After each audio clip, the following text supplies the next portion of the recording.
गरुडगमन तव चरणकमलमिह मनसि लसतु मम नित्यम्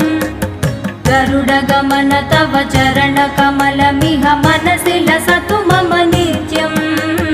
मनसि लसतु मम नित्यम् मम तापमपाकुरु देव मम पापमपाकुरु देव मम तापमपाकुरु देव मम पापमपाकुरु देव जलजनयन विधिनमुचिहरण मुख विबुध